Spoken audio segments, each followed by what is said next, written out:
ഒന്നാമത്തെ കാര്യം ഞാനിപ്പോൾ ഒരു ചെറിയ ക്യാരക്ടർ ഡബ് ചെയ്താൽ പോലും അപ്പം തന്നെ താഴെ വന്ന് പിള്ളേർ കമൻറ്റ് ചെയ്യും, ചേട്ടാ മറ്റേ പടത്തിൽ ഇന്ന ജനതാ ഗ്യാരേജിൽ വില്ലൻ ചേട്ടനല്ലേ എന്നൊക്കെ പറഞ്ഞിട്ട് ഇങ്ങനെ കമൻറ്റ് ചെയ്യും. അപ്പോൾ ശബ്ദം ഐഡൻറ്റിഫൈ ചെയ്യാൻ തുടങ്ങി. മകരൻ ദേശ്പാണ്ഡെക്ക് ഇപ്പോഴും ഇതുപോലെ ഓരോരുത്തർ വന്നപ്പോൾ വിളിക്കാറുണ്ട്. പിന്നെ ഒരു അദ്ദേഹത്തിന്റെ സൗണ്ടിന് വേറൊരു തരം മോഡുലേഷൻ ആണല്ലോ, അതെന്താ സെയിം അങ്ങനെ തന്നെ വരുന്നത്? എന്താണ് അത് നിർബന്ധമായിട്ട് അങ്ങനെ ചെയ്യുന്നതാണ്? അത് എങ്ങനെയാണ് അദ്ദേഹത്തിന്? പുള്ളിയുടെ ഒരു ആക്ടിങ് രീതി അങ്ങനെയാണ്. പുള്ളിക്ക് മലയാള ഭാഷയോ അല്ലെങ്കിൽ സൗത്ത് ഭാഷയൊന്നും വശമില്ല. അപ്പോൾ പുള്ളി ഒരു ഭയങ്കര റിതമിക് ആയിട്ടുള്ള പേഴ്സണാണ്. പുള്ളി ഫ്രം തിയേറ്റർ, അപ്പോൾ ഒരു സ്റ്റേജ് ആക്ടറാണ്. അപ്പോൾ പുള്ളിക്ക് ഒരു റിതമുണ്ട്, ഒരു പ്രത്യേക രീതിക്ക്. അപ്പോൾ ആ രീതിക്കാണ് പുള്ളി ഇത് ഡയലോഗുകൾ പ്രസൻറ്റ് ചെയ്യുക. അപ്പോൾ അതുകൊണ്ട് തന്നെ നമുക്ക് ഡബ് ചെയ്യുമ്പോൾ ആ ഒരു പ്രോസസ്സ് നമുക്ക് കിട്ടും. പക്ഷേ ചിലപ്പോൾ മലയാളത്തിൻ്റെ പ്രോസസ്സ് ആയിരിക്കില്ല പുള്ളി എടുക്കുക. പുള്ളി പക്ഷേ പോസിറ്റേ കറക്റ്റായിട്ട് പറയുള്ളൂ. പിന്നെ പുള്ളിക്ക് കിട്ടാത്ത സെൻറ്റൻസുകൾ വന്നാലും പുള്ളി അവിടെ എന്തെങ്കിലുമൊക്കെ പറയും. അപ്പോൾ നമ്മളിത് ഡബ് ചെയ്യുന്ന സമയത്ത് ഇത് മലയാളമാക്കി മാറ്റണം. അപ്പോൾ അതൊരു വലിയ ആദ്യത്തെ പടത്തിൽ ആമേനിൽ അതൊരു ചലഞ്ചായിരുന്നു. കാരണം ഞാൻ ചെല്ലുമ്പോൾ കാണുന്ന സീൻ പുള്ളി കുപ്പിയൊക്കെ പൊട്ടിച്ചിട്ട് വായിലിട്ട് കുപ്പിച്ചില്ലൊക്കെ കടിച്ച് ചവച്ചിട്ടൊക്കെയാണ് ഡയലോഗൊക്കെ പറയുന്നത്.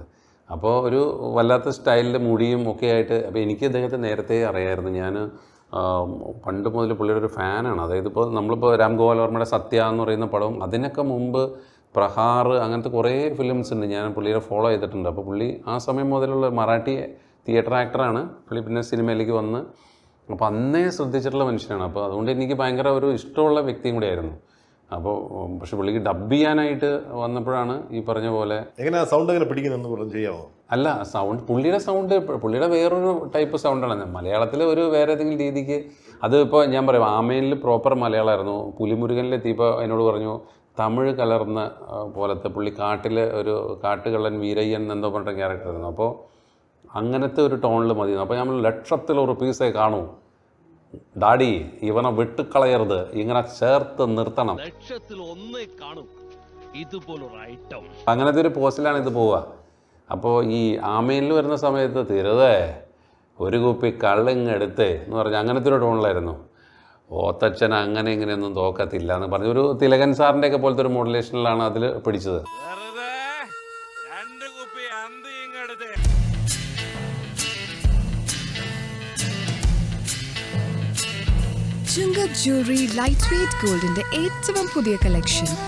അപ്പോൾ ഞാൻ ഈ ഡബ്ബിങ് പറഞ്ഞപ്പോൾ ഞാൻ അതിശയിപ്പിച്ചിട്ടുള്ള ഈ ആർട്ടിസ്റ്റുകളാണ് തിലകൻ സാറും മമ്മൂക്കയൊക്കെ. ഇവരെങ്ങനെ ഡബ് ചെയ്യുന്നു ഇതേപോലെ ഇത്ര, അതായത് അഭിനയിക്കുമ്പോൾ കിട്ടുന്നേക്കാളും ലൈഫ് ഡബ് ചെയ്യുമ്പോൾ വരികയാണ്. നമുക്ക് ചിലപ്പോൾ അഭിനയിക്കുന്ന സമയത്ത് കിട്ടുന്ന ലൈഫ് ഡബ് ചെയ്യുമ്പോൾ വരുന്നില്ല.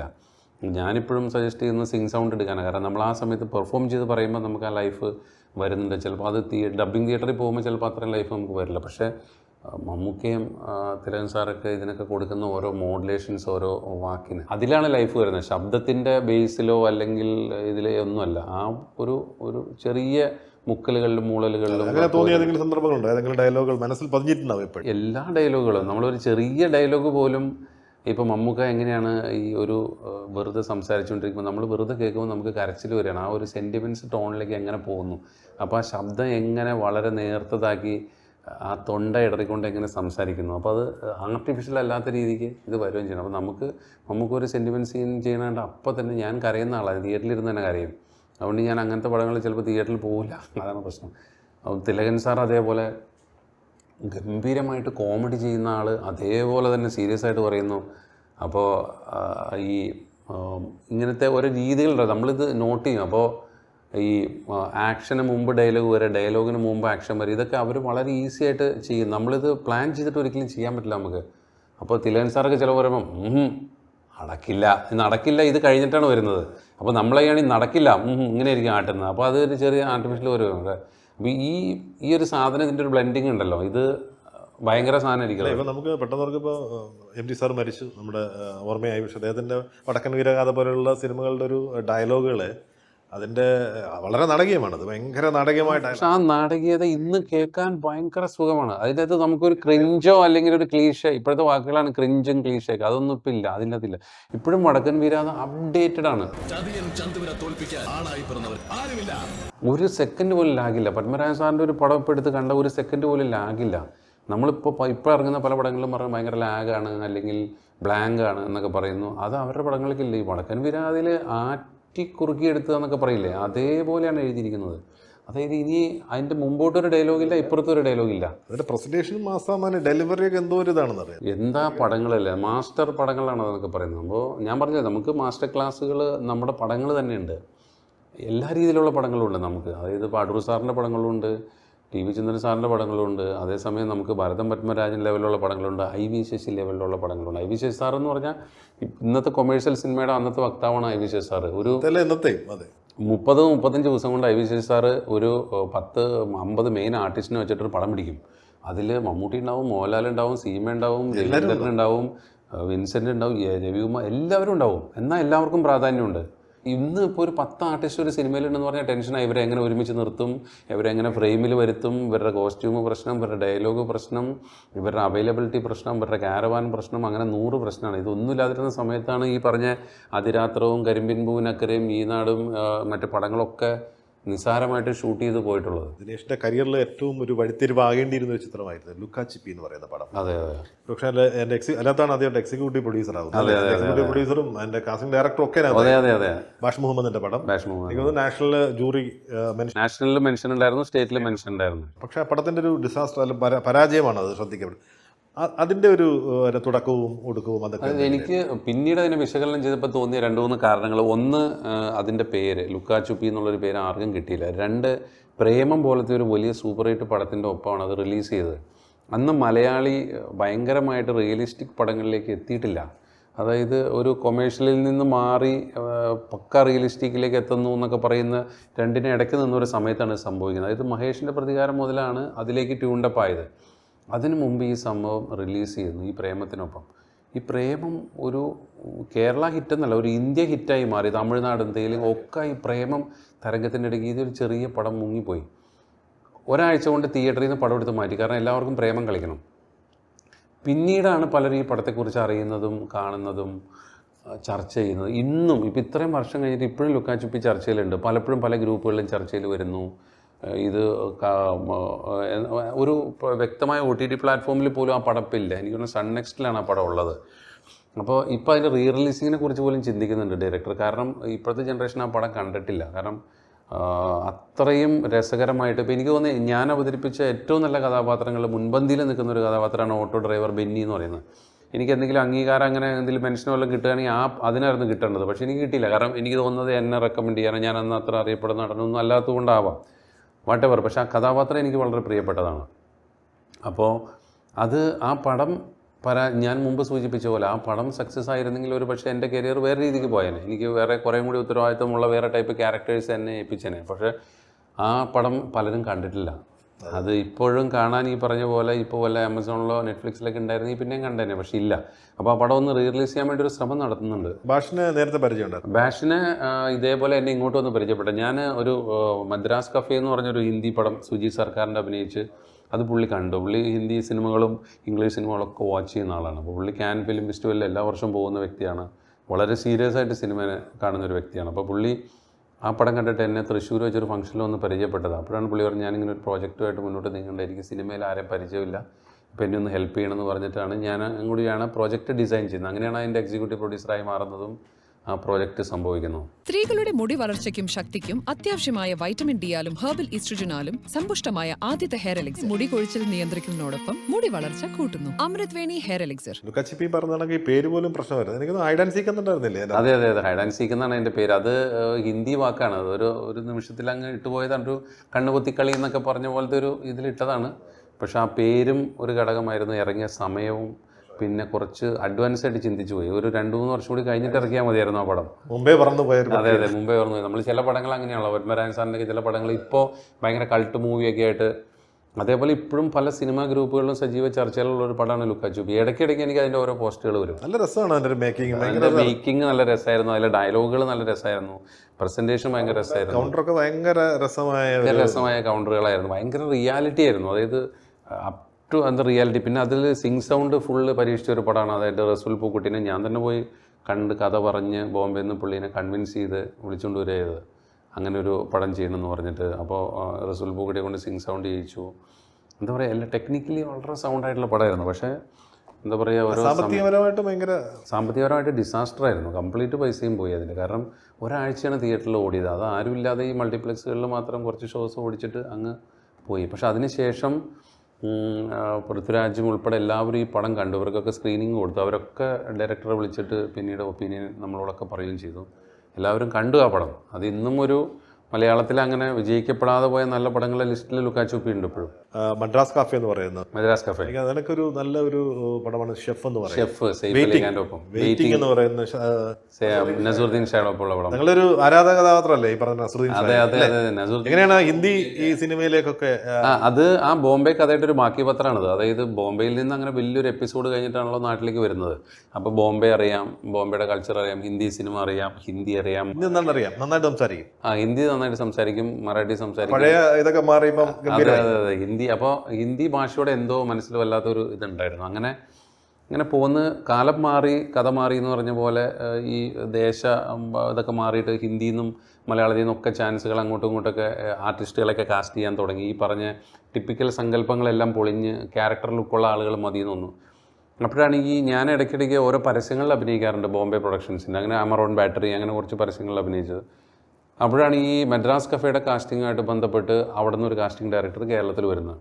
അപ്പോൾ ഇവിടെ വന്ന ഒരു അന്വേഷണത്തിൽ ഇങ്ങനെ ഹിന്ദി അറിയാവുന്ന ഒരു ആക്ടർ എന്നുള്ള നിലയ്ക്ക് എൻ്റെ അടുത്ത് എത്തുകയും പുള്ളി പറഞ്ഞു ഇങ്ങനെ കാസ്റ്റിങ്ങിന് ഹെൽപ്പ് ചെയ്യണമെന്ന് പറഞ്ഞു. അങ്ങനെ ഞങ്ങൾ കാസ്റ്റിംഗ് മൊത്തം ഒരു ടീമുണ്ടാക്കി കുറേ പേര് ഇവിടെ നിന്ന് കാസ്റ്റിംഗ്, LTT ബാക്ക്ഗ്രൗണ്ടിലുള്ള ഒരു പടമായതുകൊണ്ട്. അതിന് ഒരാഴ്ച കഴിഞ്ഞിട്ടാണ് എൻ്റെ ഡയറക്ടർ വരുന്നത്. ഡയറക്ടർ വന്ന്, അപ്പോൾ പുള്ളി അന്ന് നാഷണൽ അവാർഡ്, വിക്കി ഡോണർ എന്ന് പറഞ്ഞ പടത്തിന് നാഷണൽ അവാർഡ് കിട്ടി നിൽക്കുന്ന സമയമാണ്. സുജിത് സർക്കാർ വലിയ ഡയറക്ടറാണ്. പുള്ളി വന്നിട്ട് ഇതുപോലെ ഹോട്ടലിൽ നിന്ന് ഫസ്റ്റ് എന്നെ മീറ്റ് ചെയ്തപ്പോൾ തന്നെ പറഞ്ഞു, അങ്ങനെ പുള്ളി ചോദിച്ചു ആക്ടർ ആണെന്ന് ചോദിച്ചു. അപ്പോൾ ഞാൻ പറഞ്ഞു അതെ ആക്ടറാണെന്ന് പറഞ്ഞു. അപ്പോൾ പുള്ളി കാസ്റ്റിംഗ് ഡയറക്ടറോട് പറഞ്ഞു പുള്ളി നമ്മുടെ മറ്റേ റോളിന് ഇദ്ദേഹം ആപ്റ്റ, പുള്ളിയാണ് എന്നെ കാസ്റ്റ് ചെയ്യുന്നത്. അപ്പം ഞാനതൊക്കെ അങ്ങനെ ഒരു റോളിനെ കുറിച്ച് ചിന്തിച്ചിട്ടുണ്ടായിരുന്നില്ല. ചോദിച്ചു ഞാൻ എല്ലാവരും കാസ്റ്റ് ചെയ്യാം എന്നുള്ള രീതി. അപ്പോൾ നമ്മുടെ സുഹൃത്തുക്കളായ അന്നത്തെ ജോജു, പ്രശാന്ത്, ഇവരൊക്കെ ഞാൻ ഓഡീഷന് വിളിക്കുന്നുണ്ട് ഈ പരിപാടിക്ക് വേണ്ടിയിട്ട്. കാരണം ആർക്കെങ്കിലും ഒരു ചാൻസ് കിട്ടട്ടെ എന്നുള്ളതാണ് നമ്മുടെ പ്രതീക്ഷ. അങ്ങനെ കുറേ പേര് ഇവിടുന്ന്, ഷാജോൺ ഉൾപ്പെടെ എല്ലാവരും ഓഡീഷൻ ചെയ്തിരുന്നു. അപ്പോൾ അവർ പിന്നെ ആ പടം ഷൂട്ടിംഗ് സമയമായപ്പോൾ ഇതേപോലെ അങ്ങനെ ആ മദ്രാസ് കഫേ ചെയ്യുന്നത്. ആ മദ്രാസ് കഫേയാണ് ഹിന്ദിയിലേക്കുള്ളൊരു entry. We need your help in our fight, in our war. അപ്പോൾ ആ മദ്രാസ് കഫേയുടെ ഒരു ആഫ്റ്റർ എഫക്ട്സ് പോലെയാണ് ഈ പറഞ്ഞ ഷെഫ് മൂവിയിലേക്ക് എത്തുന്നതും വെയിറ്റിങ്ങിലേക്ക് എത്തുന്നതും ഈ പടങ്ങളൊക്കെ ചെയ്യുന്നത്. പിന്നെ ഇപ്പോൾ റോക്കറ്ററി എന്ന് പറഞ്ഞ പടം ചെയ്തു മാധവൻ്റെ ഒപ്പം. ഞാൻ അവിടെ ചെല്ലുമ്പോൾ ഞാൻ ചെയ്യുമ്പോൾ മഞ്ചൂർ പോലീസ് സ്റ്റേഷനൊക്കെ ബോംബെയിൽ ഷൂട്ട് ചെയ്യുന്നു. അതായത് അവിടെ ഹിന്ദിക്കാരൊക്കെ മുണ്ടെടുത്ത് നിൽക്കുന്നു ഞാൻ നോക്കിയപ്പോൾ. കാരണം അവർ ആ പടം കംപ്ലീറ്റ്ലി ബോംബെയിലാണ് ഷൂട്ട് ചെയ്തത്. അപ്പോൾ കഥ പക്ഷേ കേരളത്തിൽ നടക്കുന്ന കഥയാണ്. അപ്പോൾ അവർ കേരളത്തിൽ വന്നിട്ട് എന്തോ റോഡിൻ്റെ ഷോട്ടുകൾ മാത്രമേ എടുത്തിട്ടുള്ളൂ. കാരണം അത് കൂടുതൽ എക്സ്റ്റീരിയറിനേക്കാൾ കൂടുതൽ അത് ഇൻറ്റീരിയർ ആയിരുന്നല്ലോ. അപ്പോൾ അവർ റൂംസിൻ്റെ ഉള്ളിൽ നിന്നുള്ളൊരു കോൺസെപ്റ്റിൽ മാധവൻ തന്നെയായിരുന്നു ഡയറക്ടർ. അപ്പോൾ ഹിന്ദിയാണ് നമ്മൾ പറഞ്ഞ ഡയലോഗ്. പിന്നെ ഡബ് ചെയ്തിരുന്നോ? ഡബ് ചെയ്തു, തമിഴ് ഡബ് ചെയ്തു, മലയാളം ഡബ് ചെയ്യണമെന്നും പറഞ്ഞ് ഡബ് ചെയ്തു. അതിനുശേഷം ഫാമിലി മാൻ ചെയ്തു, ഇപ്പോൾ ബംബൈ മേരി ജാൻ ചെയ്തു, ഇപ്പോൾ വേറൊരു സീരീസ് ചെയ്തു. ബംബൈ മേരി ജാനാണ് എനിക്ക് തോന്നുന്നത്. ഇടയ്ക്ക് ഫേസ്ബുക്കിൽ ഒരു കവർ ഫോട്ടോ കണ്ടു. അതെ, എനിക്ക് തോന്നുന്നു വരദരാജ മുതലിയാറിൻ്റെ ഒരു അങ്ങനെ ഒരു കഥാപാത്രം, അണ്ണ രാജൻ എന്ന് പറഞ്ഞിട്ടാണ് ക്യാരക്ടറിന് പേരിട്ടത്. ഹുസൈൻ സെയ്ദി എഴുതിയ ഡോങ്ക്രി ടു ദുബായ് എന്ന് പറഞ്ഞൊരു ബുക്കുണ്ട് ഫേമസ് ആയിട്ടുള്ള. ആ ബുക്കിനെ ബേസ് ചെയ്തിട്ട് ദാവൂദ് ഇബ്രാഹിമിൻ്റെ ഒരു റൈസ് എങ്ങനെയാണ് എന്നുള്ള ഒരു അണ്ടർവേൾഡ് ഡോണിൻ്റെ ഒരു റൈസ് ചെറുപ്പം മുതൽ. അപ്പോൾ ആ ദാവൂദ് ഇബ്രാഹിമിൻ്റെ വളർച്ച കാലഘട്ടം എന്ന് പറഞ്ഞാൽ ബോംബെയിൽ വേറെ 3 ഡോൺസ് ഉണ്ട്. ഈ വരദരാജ മുതലിയാറും ഈ കരീംലാലയും ഈ പറഞ്ഞ ഹാജി മസ്താനും. അപ്പോൾ അതിൽ ഈ സൗത്ത് ഇന്ത്യൻസിൻ്റെ ഒരു ഡോണായിരുന്നു ഈ വരദരാജ മുതലിയാർ. ധാരാവി, സയൺ, ചെമ്പൂർ ഏരിയ അടക്കി ഭരിച്ചുകൊണ്ടിരുന്നത്. അപ്പോൾ ആ ക്യാരക്ടർ തന്നെ ചെയ്യാൻ പറ്റി. മലയാളത്തിലും അഭിമന്യുലൊക്കെ അതിൻ്റെ ഒരു ഷെയ്ഡാണ് അത്. നായകൻ എന്ന് പറഞ്ഞ സിനിമ അത് ഷെയ്ഡല്ല, നായകൻ പുള്ളിനെ തന്നെ ബേസ് ചെയ്ത് ചെയ്താണ്. അതിന്റെ ഒരു കോപ്പിയാണ് ശരിക്കും അഭിമന്യു എന്ന് പറയുന്നത്. അതെ അതെ അതെ. ഇത് ശരിക്കും ദാവൂദിന്റെ സ്റ്റോറിയാണ് ബംബൈ മേരി ജാൻ. പക്ഷെ ദാവൂദിന്റെ ഇപ്പോൾ ഫസ്റ്റ് സീസൺ കഴിയുമ്പോഴാണ് ദാവൂദിന്റെ ഒരു വളർച്ച കംപ്ലീറ്റ് ആവുന്നത്. അപ്പോൾ ആ ദാവൂദ് വളർന്നു വരുന്ന കാലഘട്ടത്തിൽ ഇവരൊക്കെയാണ് അവിടുത്തെ ഡോൺസ്. അപ്പം അതൊരു വല്ലാത്ത ഒരു നല്ല എക്സ്പീരിയൻസ് ആയിരുന്നു അത്. വെബ് സീരീസുകളെല്ലാം തന്നെ നല്ല എക്സ്പീരിയൻസ് ആയിരുന്നു. ഫാമിലി മാനും ഭയങ്കര ഹിറ്റായി, ഇതും ഹിറ്റായി. ഇപ്പം നെറ്റ്ഫ്ലിക്സിൻ്റെ ഒരു സീരീസ് ഷൂട്ട് കഴിഞ്ഞിരിക്കുന്നുണ്ട്. അതിൻ്റെ പേര് അക്ക എന്നാണ് അതിട്ടിരിക്കുന്നത്. അത് മെയിലാണ് റിലീസ്. യഷ്രാജ് പ്രൊഡക്ഷൻസിൻ്റെയാണ്, വലിയ സീരീസാണ്. നിഷ തൽവാറിനെ കണ്ടെത്തിയ പോലെ അങ്ങനെ ഏതെങ്കിലും ഇപ്പം തരുണി സച്ചിദേവ് എന്ന് പറയുന്നത് തരുണി സച്ചിദേവിനെ ഒരു കുട്ടി. അതെ അതെ, വെള്ളി നക്ഷത്രത്തിലെ. പക്ഷെ അതിനൊക്കെ മുമ്പ് തന്നെ നമ്മൾ കുറേ പരസ്യങ്ങളിൽ കൊണ്ടുവന്നത് പിന്നെ ഇവിടെ കൊണ്ടുവന്ന് നമ്മുടെ ക്യാൻഡിമാൻ സ്കൂൾ ബാഗും അങ്ങനെ സ്കൂബീഡ് അങ്ങനത്തെ കുറേ പരിപാടികളിൽ കൊണ്ടുവന്നിട്ടുണ്ട്. അങ്ങനെ ഇപ്പോൾ പറയുകയാണെങ്കിൽ റീമ കല്ലിങ്കിൽ ആദ്യമായിട്ടൊരു പരസ്യത്തിൽ അഭിനയിക്കുന്നത് ഞാൻ ചെയ്തൊരു നിറബറ എന്ന് പറഞ്ഞ പരസ്യത്തിലാണ്. ആദ്യമായിട്ടൊരു ടെലിവിഷൻ വിട്ടിട്ടൊരു പരിപാടിയിലേക്ക് അഭിനയിക്കുന്നത്. അങ്ങനെ കുറേ ഇപ്പോൾ അമല പോൾ ആദ്യ കാലഘട്ടത്തിൽ മുഴുവൻ അങ്ങനെ പിന്നെ ഒരു ശിവദ എന്ന് പറഞ്ഞ ആക്ട്രസ്, പിന്നെ അങ്ങനെ കുറേ ആക്ടേഴ്സ് തന്നെ, മൈഥിലി അല്ലെ കൊണ്ടുവരുന്നത്. അപ്പം എല്ലാം പരസ്യത്തിലൂടെയാണ് ഇവരൊക്കെ ഒരു എൻട്രി. അപ്പോൾ ശരിക്കും അവരെ കണ്ടെത്തിയത് ദിനേശാണ്. അങ്ങനെയൊന്നുമില്ല, അവര് ഞാൻ കണ്ടെത്തിയില്ലെങ്കിലും വേറെ ആരെങ്കിലും അല്ല, അത് കണ്ടെത്തി ഇങ്ങനെ പ്രസന്റ് ചെയ്യാന്നുള്ളതല്ലേ ഒരു വലിയ ഒരു നിമിത്തമായിട്ട് ആരുടെ അടുത്ത് എത്തുന്നു, ആര് നമ്മളെ ഫൈൻഡ് ഔട്ട് ചെയ്യുന്നു എന്നുള്ളത്. തരണിയുടെ ഒരു മരണം വല്ലാത്തൊരു അത് ഭയങ്കര, കാരണം അതിന് തൊട്ട് മുമ്പ് ഒരു സിനിമയിൽ ഞങ്ങൾ ഒരുമിച്ച് അഭിനയിച്ചു. ഒരു തമിഴ് സിനിമയായിരുന്നു. ആ സിനിമ രാധിക ആപ്തെ ഉണ്ടായിരുന്നു, ഈ കുട്ടി ഉണ്ടായിരുന്നു, ഞാനുണ്ടായിരുന്നു. ആ പടത്തിൻ്റെ പേര് ഞാൻ മറന്നു. ആ പടം റിലീസായില്ല, കാരണങ്ങൾ കൊണ്ട് അബാൻഡൻ ചെയ്യപ്പെട്ടു ആ പടം. അപ്പോൾ അത് ഊട്ടിയിലായിരുന്നു ഷൂട്ടിങ്. അപ്പം ഞാൻ ഈ ഇൻസിഡൻറ്റ് നടക്കുന്നതിന് ഏകദേശം ഒരാഴ്ച മുമ്പ് ഈ കുട്ടീനെ കാണാം, കുറേ കാലങ്ങൾക്ക് ശേഷം. അപ്പോൾ അതിൻ്റെ അമ്മ, അവർ ഈ ജെയിൻസാണ്, ജെയിൻ കമ്മ്യൂണിറ്റിയാണ്. ഈ പറഞ്ഞ ഈ നോൺ വെജ് ഒരു ഉള്ളി പോലും കഴിക്കില്ല എന്ന ആളുകളാണ്. അപ്പോൾ ഇവർക്ക് എപ്പോഴും അങ്ങനത്തെ സ്പെഷ്യൽ ഫുഡ് വേണം. അപ്പോൾ ഇവള് ഭയങ്കര ക്യൂട്ടും ഭയങ്കര നന്നായിട്ട് സംസാരിക്കുന്ന ഒരു കുട്ടിയാണ്. അപ്പോൾ ആ ഊട്ടിയിൽ ഈ ഷൂട്ടിങ്ങിൻ്റെ ഇടയ്ക്ക് ആ ഹോട്ടലിൽ ഇരുന്നിട്ട് കുറേ നേരം സംസാരിക്കുകയും വർത്തമാനമൊക്കെ പറഞ്ഞിട്ട് പോയതാണ്.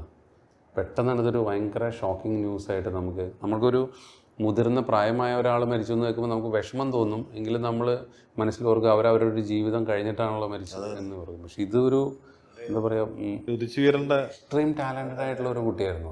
എങ്ങനെയാണ് കണ്ടെത്തുന്നത്? അല്ല, അവർ ബോംബെയിൽ പരസ്യങ്ങൾ ചെയ്യുന്നു. ഞാൻ പറഞ്ഞു കേരളത്തിലേക്കായിട്ട് ഞാൻ കൊണ്ടുവന്നുള്ളൂ. ഞാൻ അവിടെ ചെല്ലുമ്പോൾ എൻ്റെ മുമ്പിൽ ഓൾറെഡി ബോംബെയിലെ പരസ്യങ്ങൾ ചെയ്ത് ഇവർ അവിടെ പെട്ടെന്ന് അഡ്വർടൈസിങ് രംഗത്ത് പെട്ടെന്ന് ക്ലിക്കായതാണ്. ഈവൻ ഇഷ അത്ര ചെയ്തിട്ടുണ്ടായിരുന്നില്ല, പക്ഷേ അവിടുത്തെ കുറച്ച് പരസ്യങ്ങളിലൊക്കെ അഭിനയിച്ചിട്ടുണ്ടായിരുന്നു. ഇഷ ശരിക്കും ക്ലിക്കാവുന്ന കേരളത്തിലാണ്. അത് കഴിഞ്ഞിട്ടാണ് ബോംബെയിൽ പോയിട്ട് പോലും ക്ലിക്കാവുന്നത്. ഇപ്പോൾ മിർസാപൂർ ഉൾപ്പെടെ പല സീരീസുകളിലും പകർത്തുകൊണ്ടിരിക്കുകയാണല്ലോ. അവരൊക്കെ വിളിക്കാറുണ്ടോ ഇങ്ങനെ? ഇടയ്ക്ക് മെസ്സേജുകൾ ചെയ്യാറുണ്ട്. ഇഷയുടെ ഫാദർ ആക്ച്വലി ഒരു ഡയറക്ടറാണ്, വിനോദ് തൽവാർ എന്നെന്താണ് ആളുടെ പേര്. പുള്ളി ചെറിയ കുറച്ച് സിനിമകളൊക്കെ ചെയ്തിട്ടുണ്ട്. അപ്പോൾ പുള്ളിക്കാരത്തി ഇങ്ങനെ ഒരു ആക്ടിങ് കരിയർ നോക്കിക്കൊണ്ടിരിക്കുന്ന സമയത്താണ് കറക്റ്റായിട്ട് ഞാൻ ഇവിടെ 1-2 കോസ്മെറ്റിക് പ്രോഡക്ട്സിൻ്റെ ഒക്കെ പരസ്യത്തിനാണ് ആദ്യം കൊണ്ടുവരുന്നത്. പിന്നെ ഒരു ഹോം അപ്ലയൻസിൻ്റെ പരസ്യത്തിന് കൊണ്ടുവന്നു. അതിനുശേഷമാണ് പിന്നെ ഈ പറഞ്ഞ തട്ടത്തിൽ മറിയത്തിലേക്ക് എത്തുന്നത്. ഫ്രണ്ട്ഷിപ്പ് എല്ലാവരുമായിട്ട് ഞാനിങ്ങനെ കീപ്പ് ചെയ്യാൻ, ഞാൻ ബന്ധങ്ങൾ മാത്രമേ കാത്തു സൂക്ഷിക്കുന്നുള്ളൂ. ആരോടും അവസരങ്ങൾക്ക് വേണ്ടിയിട്ട് അങ്ങനെ അധികം ബുദ്ധിമുട്ടിപ്പിക്കാറില്ല എന്നുള്ളതാണ്. അല്ല, ആരോടെങ്കിലും ചോദിക്കണമെന്ന് തോന്നിയിട്ടുള്ള സംവിധായകരുണ്ടോ? ചോദിക്കുന്ന സമയം ലോഹിത് സാറിൻ്റെ പടത്തിൽ അഭിനയിക്കണമെന്ന് ഭയങ്കര ആഗ്രഹമാണ്. ഞാൻ ചോദിച്ചിട്ടുണ്ട്, പക്ഷെ അത് നടന്നില്ല. അതിന് മുമ്പ് തന്നെ സാറ് പോയി. ഈ പറഞ്ഞ പോലെ ഞാൻ ഷൊർണൂർ ഗസ്റ്റ് ഹൗസിലൊക്കെ പോയിട്ട് 2-3 പ്രാവശ്യം കണ്ടിട്ടുണ്ട് സാറിനെ. സംസാരിക്കുകയും ചെയ്തു. മറ്റേ ചക്രം എന്നൊക്കെ പറഞ്ഞ പടം നടക്കുന്ന സമയമായിരുന്നു. അത് കഴിഞ്ഞ് പല പടങ്ങളിലും വിളിക്കാം എന്നൊക്കെ പറഞ്ഞിരുന്നു. പക്ഷേ പിന്നെ സാർ 2-3 പടങ്ങളത് ചെയ്തോളൂ, വേദ്യവും ചക്രമുത്ത് അങ്ങനെ പടങ്ങൾ, അതിലൊക്കെ ശ്രമിച്ചിരുന്നു ഞാൻ. അത് വലിയൊരു ആഗ്രഹമായിരുന്നു. കാരണം ഈ ഭരതൻ പത്മരാജൻ അവരൊന്നും കണ്ടിട്ട് പോലുമില്ല. അപ്പോൾ അവരുടെയൊക്കെ പടങ്ങളിൽ നമുക്ക് അങ്ങനത്തെയൊക്കെ പടങ്ങളിൽ അഭിനയിക്കണമെന്ന് വലിയൊരു ആഗ്രഹം ഉണ്ടല്ലോ. അപ്പോൾ അത് ലോഹിത് സാറിൻ്റെ ഒപ്പമുള്ള ആഗ്രഹം നടന്നില്ല. അങ്ങനെ വേറെ ഏതെങ്കിലും സംവിധായകരുണ്ടോ? അല്ല, പിന്നെ അങ്ങനെ ഒരു തോന്നിയിട്ടില്ല. ഇന്ന് പക്ഷേ നമ്മുടെ തലമുറയിലെ പുതിയ ഒരുപാട് ഡയറക്ടേഴ്സ് ഉണ്ട്, അതുപോലെ തന്നെ ആക്ടേഴ്സും ഉണ്ട്, നല്ല ആക്ടേഴ്സ് ആൻഡ് ഡയറക്ടേഴ്സ്. പണ്ടൊക്കെ ആക്ടേഴ്സ് ദുർലഭമായിരുന്നു. ഇപ്പോൾ എവരിബഡി ഈസ് ഗുഡ് ആക്ടർ എന്ന് പറയുന്ന ഒരവസ്ഥയായി. അതുപോലെ ഡയറക്ടേഴ്സും ചെറിയ പിള്ളേരൊക്കെ വന്നിട്ട് നമ്മളെ ഞെട്ടിച്ചുകൊണ്ടിരിക്കുകയാണ്. ഇപ്പോൾ ഈ ഏറ്റവും ന്യൂ ജനറേഷനിൽ എന്നെ ശരിക്കും പറഞ്ഞപ്പോൾ പടത്തിൽ അഭിനയിക്കണമെന്ന് എനിക്ക് തോന്നുന്ന ഒരു ഡയറക്ടറാണ് പ്രശാന്ത്. ഞാൻ അദ്ദേഹത്തിൻ്റെ ഈ ആവാസവ്യൂഹവും പിന്നെ ഈ പറഞ്ഞ പുരുഷപ്രേതവും പിന്നെ ഞാനിപ്പോൾ ഈ സംഘർഷഘടന എന്ന് പറഞ്ഞ പടം കണ്ടു. ഫീലുണ്ടായിരുന്നു. ആസ് എ ഡയറക്ടർ എന്നുള്ള രീതിക്ക് നമുക്ക് ഭയങ്കര നമ്മളെ അത്ഭുതപ്പെടുത്തുന്ന ഒരു കക്ഷിയാണ്. അതായത് ഇതെങ്ങനെ ഇങ്ങനെ ചിന്തിക്കുന്നു എന്ന് നമുക്ക് പടത്തിൻ്റെ സ്ക്രിപ്റ്റും ആക്ടേഴ്സിനും ഉപരി ഒരു ആസ് എ ഡയറക്ടർ എന്നുള്ളൊരു സാധനം. ലിജോ പല്ലിശ്ശേരി സാറിൻ്റെ പടത്തിൽ അഭിനയിക്കണമെന്ന് ആഗ്രഹമുണ്ട്. പുതിയ തലമുറയ്ക്കൊപ്പം ഒരുപാട് എല്ലാവരുമായിട്ടും അഭിനയിച്ചിട്ടുണ്ട്. അപ്പം അഭിനയിക്കാത്ത ആരെങ്കിലും ഉണ്ടോ? സത്യം പറഞ്ഞാൽ ഇപ്പോൾ ജനറേഷനിലുള്ള എല്ലാവരുടെ ഒപ്പം അഭിനയിച്ചിട്ടുണ്ട്. ഇന്നത്തെ തലമുറയെക്കുറിച്ച് ഒരുപാട് നല്ല മിടുക്കന്മാരാണെന്ന് പറയുമ്പോഴും ചില പരാതികളൊക്കെ, അത്തരം പരാതികളിൽ എന്തെങ്കിലും സത്യമുണ്ട്? എനിക്ക് തോന്നുന്നത് ഇത് എല്ലാ കാലഘട്ടത്തിലും ആ ഒരു കാലഘട്ടത്തിൻ്റെതായ രീതിയിലുള്ള കുറേ പരാതികളും വരും, കുറേ വിമർശനങ്ങളും വരും, കുറേ നല്ല കാര്യങ്ങളും വരും. അപ്പോൾ നമുക്ക് 80കളിലെയും 70കളിലെയും 90കളിലെയും കാര്യങ്ങൾ ആ സമയത്തും പ്രശ്നങ്ങളുണ്ടായിരുന്നു. ഇപ്പോഴും ചെറിയ പ്രശ്നങ്ങളുണ്ടാവും. പക്ഷേ ഇപ്പോഴത്തെ പിള്ളേർ കുറച്ചും കൂടി എക്സ്ട്രീം ടാലൻറ്റഡാണ്. അന്നത്തെ കാലം അന്ന് ഒത്തിരി പരിമിതികളുണ്ടായിരുന്നു ഫിലിം മേക്കിങ്ങിനും ആക്ടിങ്ങിനും കാര്യങ്ങൾക്കൊക്കെ. ഇന്ന് ആ പരിമിതികളെല്ലാം മറികടന്നിരിക്കുകയാണ്. അപ്പോൾ അതുകൊണ്ട് എക്സ്ട്രീം ടാലൻറ്റഡ് ആയിട്ടുള്ള ആക്ടേഴ്സാണ്. പിന്നെ ഏത് മേഖലയിലായാലും കുറേയൊക്കെ പരാതികളും കാര്യങ്ങളൊക്കെ വരും. ഇതിനെയൊക്കെ പരിഹരിച്ചുകൊണ്ട് നല്ല രീതിയിൽ മുന്നോട്ട് പോകാനേ നടക്കുകയുള്ളൂ. അത് നമ്മുടെ സർക്കാർ മേഖലയിലായാലും അത് സിനിമാ മേഖലയിലായാലും അത് വ്യവസായ മേഖലയിലായാലും എല്ലാ മേഖലയിലും ഉണ്ടാവും. അപ്പോൾ ഈ സിനിമ എല്ലാവരുടെയും കണ്ണിൽ പെടുന്ന സ്ഥലമായതുകൊണ്ടും സിനിമ ഒരു ഭയങ്കര എൻ്റർടൈൻമെൻറ്റ് ഏരിയ ആയതുകൊണ്ടും എല്ലാവരും ജീവിതത്തിൻ്റെ മറ്റ് ടെൻഷൻസിൽ നിന്നെല്ലാം ഒരു റിലീഫ് കിട്ടുന്നത് ഈ ഒരു മേഖലയിലേക്ക് ആയതുകൊണ്ടും അറ്റൻഷൻ കൂടുതലായിരിക്കും.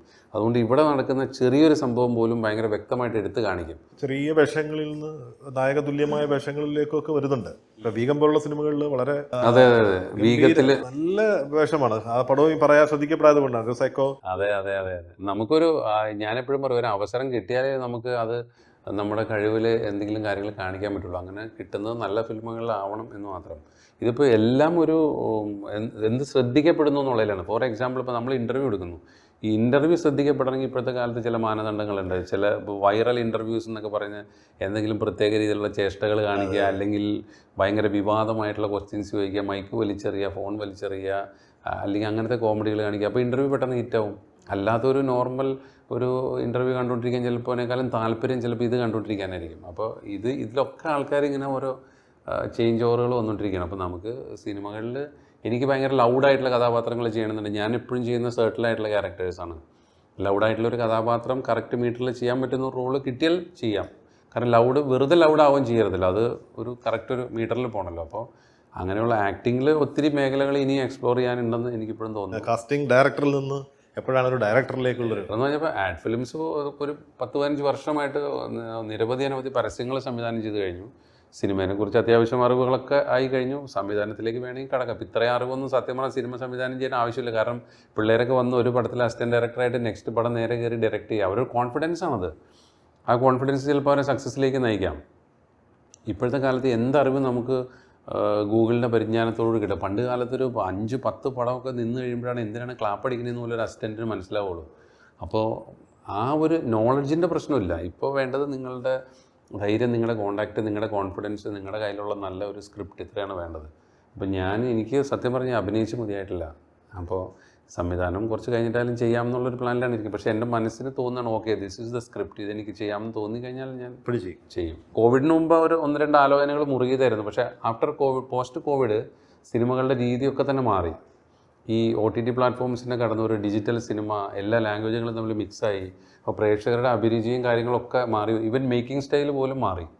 അപ്പോൾ പുതിയ സാങ്കേതികത്വം വന്നു. അപ്പോൾ നമുക്ക് സിനിമ ചെയ്യണമെങ്കിൽ ഏത് സമയത്തും ചെയ്യാം. ആലോചനകൾ പലതും നടക്കുന്നുണ്ട്. അപ്പോൾ ഏത് സമയത്ത് സംഭവിക്കാം. ഫാമിലിയെ കൂടി ഒന്ന് പരിചയപ്പെടുത്തിയാൽ എനിക്ക് തോന്നുന്നു പൂർണ്ണമാകുമെന്ന് തോന്നുന്നു. ഫാമിലി ഇപ്പോൾ പെരുമ്പാവൂരാണ് സ്വദേശം. ശ്രീരേഖയും മകള് വിഭയും. അച്ഛനും അമ്മയും ഈ കഴിഞ്ഞ ഒരു 4 വർഷത്തിലാണ് രണ്ടുപേരും പിരിഞ്ഞു പോയത്. എൻ്റെ ഒപ്പം തന്നെയായിരുന്നു. ഇപ്പം ഞങ്ങൾ 3 പേര് മാത്രമേ ഉള്ളൂ. കുഴപ്പമില്ലാതെ പെരുമ്പാവൂർ നഗരത്തിൽ ജീവിതത്തിൽ അങ്ങനെ അങ്ങ് പോകുന്നു. ഇരിങ്ങോൾ എന്നാണ് ശരിക്കും സ്ഥലത്തിൻ്റെ പേര്. നല്ല ഒരു 10-60 ഏക്കർ കാടിൻ്റെ ഉള്ളിൽ ഒരു അമ്പലമൊക്കെ ഉള്ളൊരു സ്ഥലമാണ്. അതിനോട് ചേർന്നാണ്. അപ്പോൾ പ്രകൃതിയോട് വളരെ അടുത്ത് ജീവിക്കുന്ന ഒരു ഫീല് നമുക്ക്. ഞാനൊരു പ്രകൃതി അന്വേഷണിയും കൂടിയാണ്. കാരണം എനിക്ക് സിനിമകളിൽ നിന്ന് കിട്ടുന്ന ഇടവേളകളിൽ ഞാൻ എപ്പോഴും യാത്രകൾ പോകുന്നത് പ്രകൃതിയുടെ മടുത്തിട്ടിലേക്ക്. അപ്പോൾ എന്നോട് എല്ലാവരും ചോദിക്കും എന്താണ് ഈ മലയുടെ മുകളിലൊക്കെ പോയിട്ട് കിട്ടുന്നതെന്ന് ചോദിക്കും. അപ്പോൾ ഒരു സുഖം, രാവിലെയൊക്കെ നമ്മൾ നടന്ന് കയറി ആ മലയുടെ മുകളിലെത്തി ഫസ്റ്റ് സൺറൈസ് വരുമ്പോൾ നമ്മളൊരു തണുത്ത കാറ്റും അവിടെ നിൽക്കുമ്പോൾ, അപ്പോൾ നമ്മൾ ഇങ്ങനെ ആരോ പറയും എത്ര സൂര്യോദയം നമുക്കൊരു ലൈഫിൽ കാണാൻ പറ്റുന്നൊക്കെ ചോദിക്കില്ല. അപ്പോൾ ആ സൺറൈസ് കാണാനൊരു വല്ലാത്ത ഫീലാണ്. അപ്പോൾ ഞാൻ പറയും എൻ്റെ ഒരു ലഹരി ഇതാണ്. അപ്പോൾ ഞാൻ എത്ര ഹാർഡ് ട്രക്കിംഗ് ആയാലും നടന്ന് കയറുന്നു. ഇപ്പോൾ കേരളത്തിലെ ട്രക്കിങ്ങുകൾ കഴിഞ്ഞ് ഇപ്പോൾ മഹാരാഷ്ട്രയിലാണ് എത്തി നിൽക്കുന്നത്. മഹാരാഷ്ട്രയിൽ കുറേ ട്രക്കിംഗ് കഴിഞ്ഞു. അപ്പോൾ ഇങ്ങനെ ഓരോരോ ട്രക്കിംഗ് പോയിന്റുകളിലേക്ക് പോയിക്കൊണ്ടിരിക്കുകയാണ്. ചിലപ്പോൾ 3 മണിക്കൂർ, 5 മണിക്കൂർ, 8 മണിക്കൂറൊക്കെ നടക്കണം. അപ്പോൾ അതിന് ട്രക്കിങ്ങിൻ്റെ കുറച്ച് സാധനങ്ങളൊക്കെ വാങ്ങിച്ചിട്ടുണ്ട്, ഷൂസും അങ്ങനെയുള്ള കാര്യങ്ങളൊക്കെ. ക്ലൈമറ്റ് നോക്കണം, അതൊക്കെ നോക്കിയിട്ട് ഇതിന് പോകാൻ പറ്റുള്ളൂ. കുറച്ച് റിസ്ക്കിയാണ് പരിപാടികളൊക്കെ. വീട്ടുകാരെന്തായാലും അതിനെതിരൊന്നും പറഞ്ഞിട്ടില്ല. അപ്പോൾ അതുകൊണ്ട് പിന്നെ അവർക്ക് ഈ അള്ളി പിടിച്ച് കയറാൻ പറ്റാത്തതുകൊണ്ട് അവർ കൂടെ വരുന്നില്ല. അപ്പോൾ ഞാൻ തന്നെയാണ് ഈ യാത്രകളൊക്കെ അതിന് പറ്റിയ കൊണ്ടുപോകാൻ വേണ്ടിയുള്ള നമ്പറാണ്. അല്ലല്ല, ഒരിക്കലും അല്ല. ഞാൻ 1-2 സ്ഥലത്ത് കൊണ്ടുപോയി നോക്കി. അപ്പോൾ അവർ തന്നെ സുല്ലിട്ടു. അവർ പറഞ്ഞു ഇങ്ങനെയൊക്കെയാണോ ഇതിൻ്റെ പരിപാടി. കാരണം ഇവർ ഈ വീഡിയോ മാത്രമേ കാണുന്നുള്ളൂ, ഭയങ്കര ഭംഗിയിലുള്ള വീഡിയോ. ഈ വീഡിയോ കണ്ട് പലരും ഭയങ്കരമായിട്ട് ഫാസിനേറ്റ് ആവും. എന്ത് രസമാണ് ഡ്രോണിൽ വീഡിയോ എടുത്തിരിക്കുന്നു. പക്ഷേ ആ ഡ്രോൺ വീഡിയോയുടെ പിന്നിൽ ഇത്രയും എഫേർട്ട് ഉണ്ടെന്നുള്ളത് അതിൽ വരുമ്പോഴേ അറിയാൻ പറ്റുള്ളൂ. അത് 1-2 സുഹൃത്തുക്കൾ നമ്മുടെ കൂടെ വന്നപ്പോഴാണ് പറഞ്ഞത് ഇത്രയും കഷ്ടപ്പാടൊക്കെ ഉണ്ട് ഇത് എടുക്കാനെന്നുള്ളത്. ഞാൻ പറഞ്ഞു ഇത് വീഡിയോ എടുക്കാൻ വേണ്ടിയിട്ടല്ല അവിടെ പോകുന്നത്, അവിടെ പോകാൻ വേണ്ടിയിട്ടാണ് പോകുന്നത്. അവിടെ പോകുമ്പോൾ കൂടെയുള്ളൊരു സുഹൃത്ത് ഒരു വീഡിയോഗ്രാഫറും കൂടി ആയതുകൊണ്ട് അവനെ വീഡിയോ എടുക്കുന്നു എന്ന് മാത്രം. പക്ഷെ അത് വെച്ചിട്ട് വ്ളോഗ് ചെയ്യുകയോ ഒന്നും ചെയ്യുന്നില്ല. സിനിമയോട് താല്പര്യമുള്ള ഒരാളാണ്. ഇതുവരെ അങ്ങനെ സിനിമ താല്പര്യങ്ങളൊന്നുമില്ല. കുറച്ച് ഇങ്ങനെ ഒരു ആർട്ട് വര അതുപോലെ ഡയറക്ഷൻ പരിപാടികളിലൊക്കെ ചെറിയ താല്പര്യം കാണിക്കുന്നുണ്ട്. മനോഹരമായൊരു പിന്നെ എന്താണ് ഇയർ എൻഡിങ്ങിലാണ് അതെ, അതെ, അതെ, അതെ. ഡിസംബർ മാർക്കോയിലെയും ഈ പറഞ്ഞ പോലെ മാർക്കോ, പല്ലോട്ടി മുതലായ കുറച്ച് നല്ല സിനിമകളുടെ ഭാഗമാകാൻ പറ്റിയുള്ളൊരു സന്തോഷം. അതുപോലെ മികച്ച വേഷങ്ങളുടെ ഭാഗമാവാനാവട്ടെ. ഈ പറഞ്ഞ പോലെ എവിടെയെങ്കിലും ഒരു നല്ല തിരക്കഥ ഉണ്ടാകട്ടെ. ആ തിരക്കഥകളിലേക്ക് ഇനി ഞങ്ങൾ എല്ലാം സംഭവിക്കുകയാണല്ലോ. ലാലേട്ടൻ പറഞ്ഞാൽ ഈ നല്ല സിനിമകൾ സംഭവിക്കുന്നു, നല്ല കാര്യങ്ങൾ സംഭവിക്കുന്നു. അപ്പോൾ സംഭവിക്കാൻ വേണ്ടി നമ്മൾ വെയിറ്റ് ചെയ്യുന്നു. കുറേ കാര്യങ്ങൾ സംഭവിക്കുന്നു, അതിൽ കുറേ നല്ല കാര്യങ്ങൾ സംഭവിക്കും. സ്ക്രീനിൽ ഞങ്ങൾ കാണും. സംവിധാനം ദിനേശ് പ്രഭാകർ. അവിടെ നമുക്ക് അവസാനിപ്പിക്കാം. Thank you.